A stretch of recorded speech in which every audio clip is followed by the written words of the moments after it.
10টি শর্তে Iran Israel যুদ্ধেও বিরতি চললেও নতুন করে দেখা দিয়েছে উত্তেজনা।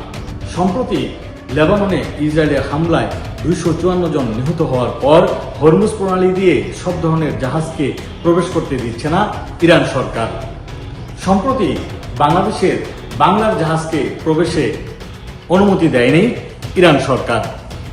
জাহাজটিকে নিরাপদ স্থানে সরে যাওয়ার জন্য নির্দেশনা দিয়েছে ইরান।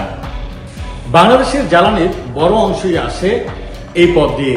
যদি পুরোপুরি অনুমতি না মিলে তবে বাংলাদেশের জ্বালানি সেক্টরে বড় ধরনের ঝুঁকির মুখে পড়তে পারে, এমনটা আশঙ্কা করছেন বিশেষজ্ঞরা।